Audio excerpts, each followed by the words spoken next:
আসসালামু আলাইকুম, welcome to my channel. আশা করি আপনারা সবাই ভালো আছেন আর আপনাদের দোয়ায় আমিও ভালো আছি। আজ আমি এসেছিলাম আমার এই বাড়ি থেকে আমার খালাবাড়িটা কিছুক্ষণই দূরে।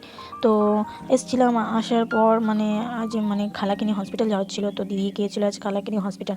তো তারপর আমি খাওয়া দিতে চলে এসেছিলো। আসার পরে তারপর সন্ধে হলো। সন্ধে হওয়ার পর দেখছি কি গ্যাসওয়ালা কাকু এসছে, গ্যাস দিতে, গ্যাস অর্ডার করেছিলো, গ্যাস দিতে এসছে। তখন দিদি আমাকে বললো তাড়াতাড়ি করে যা। মামা ছিল, আমার ছোটো মামা এসেছিলো আজকে। তো মামা ছিল, মামাকে গাড়ি দিল। তারপর আমার মামা আমাকে নিয়ে চলে আসলো দিদি বাড়ি। তারপরে আমি আসলাম, গেট খুললাম, গেট খুলে লাইট অন করলাম। তারপর দেখলাম গ্যাসওয়ালা কাকু চলে আসলো। তারপর ওই কি গ্যাস নিলাম। গ্যাস নিলে এত ওটিপির ঝামেলা, জানো তো এখন আবার নিউ সিস্টেম হয়েছে ওটিপি।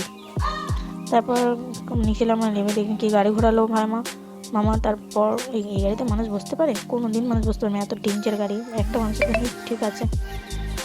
তারপর আমি বসলাম, বসে মামা এসছিল, দেখো অন্য রাস্তা থেকে যাচ্ছে, আবার অন্য রাস্তা থেকে, লিজেন্ড।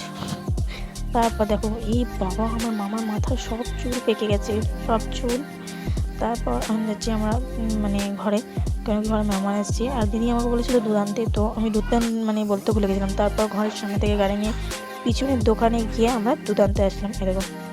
তারপর আমি টাকা দিলাম, দুধ নিলাম। নেওয়ার পর তো তোমাদের যদি এই ভিডিওটা ভালো লাগে তো আপনারা লাইক, কমেন্ট, সাবস্ক্রাইব করে দেবেন। আমার এই ভাষাটা দেখে কিছু মনে করবেন না। তো আল্লাহ হাফিজ।